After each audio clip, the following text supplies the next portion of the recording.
guys, this is me answering another question that came in, and I would like to give a shout out to Amanda Jolliffe because this was an awesome question, and it was something that I had discussed on a radio show an interview I was in recently, and it was in regards to phenomena from mediumship, from say physical mediumship, and making a discernment, if you like.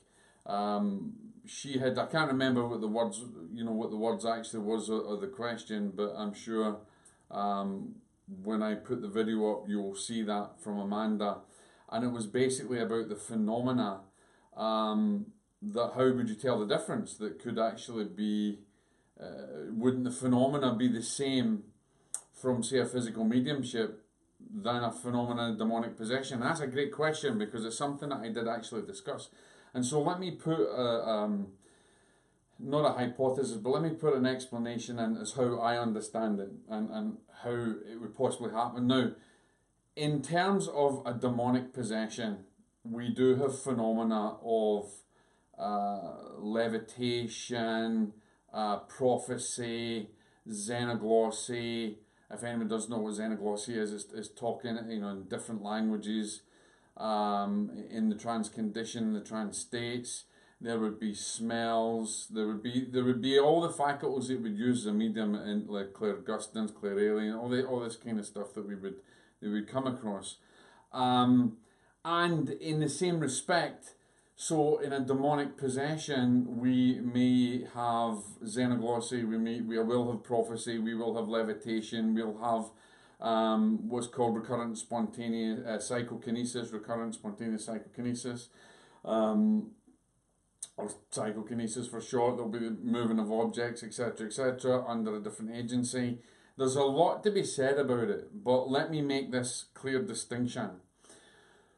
When we're dealing with the physical mediumship aspect and the phenomena that we actually receive in a controlled seance, for instance, that phenomena, there's a lot of prayer, there's prayer, there's singing, there's protection that's given, and the phenomena, this is where your discernment comes into play.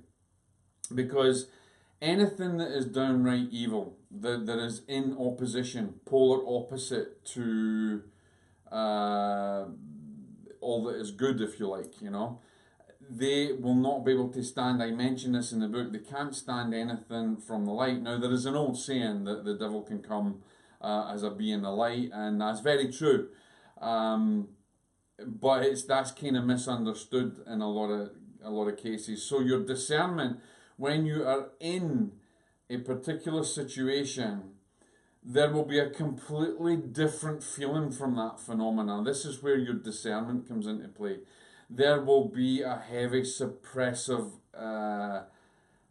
energy. There will be bad feelings within you, within other people. There also may be phenomena that's really negative. For instance, in the case in Gary, Indiana, there was tons of flies and horrible things that we kind of tag as being horrible in this life. And so those negative experiences are more exacerbated within the demonic possession cases with real phenomena. The smells that you often hear reported in potential demonic cases, dependent on what position they are in, would be of putrid smells that are beyond even the signature of what we can pick up with our normal senses. So burning flesh, all sorts of different things. We don't certainly if I was in a seance with any of my colleagues, if I was in a seance with Kai, or if I was in a seance with Warren or David Thompson or anybody else out there for that matter, Scott Milligan, if I was in a seance with them and I started to smell putrid smells and my discernment was going, I was getting those warning bells, then I would be considering that those teams would be coming from a different level and a different vibration. So really, this is the whole aspect of discernment. This is part of that discernment. It's not something, as I've explained in the book, and I've explained in videos, that you can just learn from a book, from me or anything. It's something that you develop over many, many, many, many years. And it kind of goes a long way to being able to decipher a particular signature from a malevolent force to than a benign force. And so when you're in these seances and there's a lot of prayers, and the Our Father said, or there's prayers of light, essentially anything evil cannot stand that, and it can't hide itself for too long.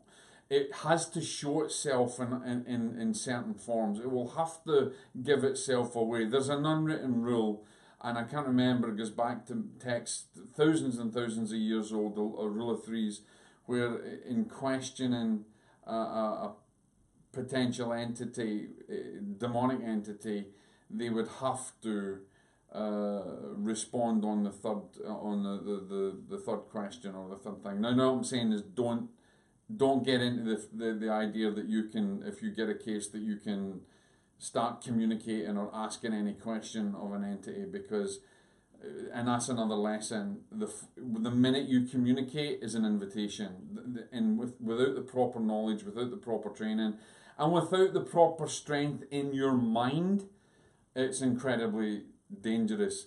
You can know as much theory as you want, but if your mind is not ready for it, then you're not ready to delve into this type of work. The mind is the battlefield, essentially, is the spiritual battlefield, and so that is where most wars will be fought and won. So, and the discernment is your tool, it's your weapon, it's almost like your shield of honor, etc. So, you know, when you go into a seance, and perhaps in a Kaimugi seance or something, and you're seeing this phenomena, it doesn't turn you, it doesn't make you, there's a lot of love that's talking there. The energy is there with love, and certainly if you're in a seance, you know, as a trained advisor or a trained person, and you started to feel really, really negative, and you were getting very oppressive thoughts and very oppressive energy coming to you, that would be the time to stop that seance and get out of the way. But making sure, obviously, that the medium is safe at all times. But it's a great question, Amanda. It's actually a fantastic question. And it's something I've pondered over a long time, because sitting on seances with people that I know, you do wonder that, you know, you wonder, this is the same, you know, from all the years of training and experience that I've had in development and studying this aspect, the phenomena does kind of replicate itself in a potentially possession, a case where there will be psychokinetic energy, there will be levitation, there will be smells, there will be prophecy, there will be things, but you know in your heart and your soul, remember that we are divine beings, right? We are a divine spark of God, or whatever you want to label it. If I take a pie and I say that pie is God, and I chop that pie into certain sections, the makeup of the pie is the same, the taste is the same, the ingredients is the same, it's just a lesser degree, lesser division of what that is. And so we have a divine authority within us, we have a divine power within us, and that divine power is our warning system. And so through our discernment, we will know when we go into these situations whether or not that is a malevolent force or whether that is a benign force. And certainly for the seances that I've sat in and attended in the past, I've never felt anything but love, and I've never felt anything except, you know, negative in any way or downright evil in any way. Do I question some people's teams? Yes, of course. I mean, there's people out there developing physical mediumship. There's hundreds and hundreds of circles now, and yes, I question the level spiritual vibration of certain of teams that are out there, or certain spirits out there. And so we need to discern our spirits or our team. We need to discern our members of our team, and our discernment is a very, very, very important thing to develop. So that's kind of, there you have it, just quickly trying to give an explanation, understanding of how I see that. If you've got any more questions, please send them in, bring them in. But again, this is all again about what I talked about before, about developing an awareness and action. Awareness and action. It's the same with your discernment. You know, we can go into a seance and we will see the amazing phenomena, but we don't feel that oppressive, negative, evil force or anything there. And besides,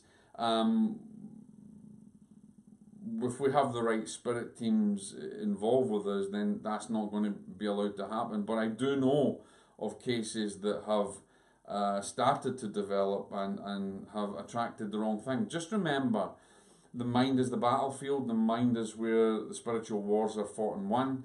And even a little bit of opening up your mind to something and not being able to control it, if your mind is not strong enough or powerful enough to discern and to recognize these things, you can easily be tempted.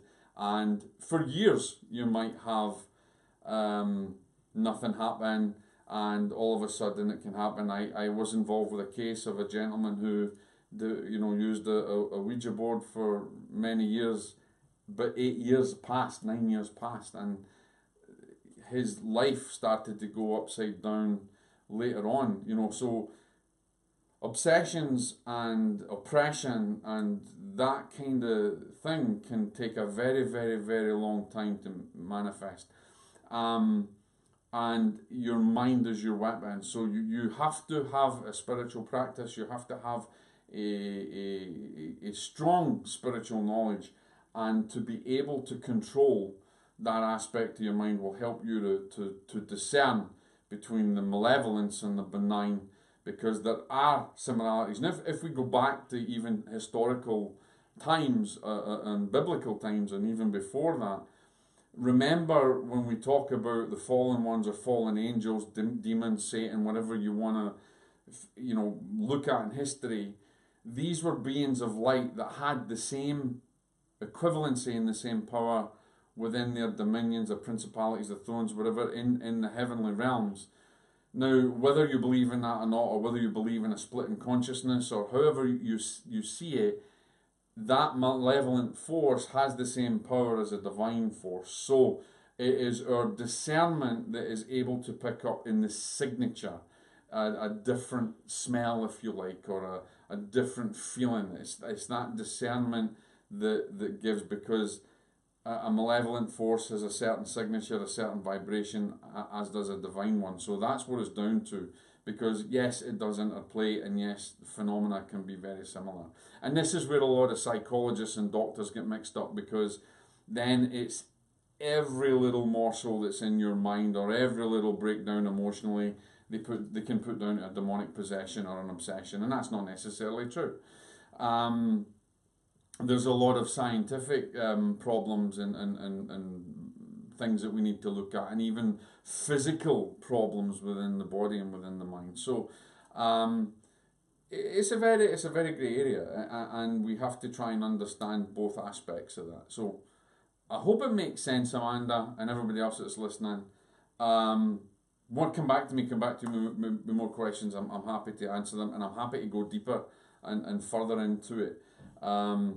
But fantastic question. Have a great evening, guys, and thank you for spending time with me again. God bless.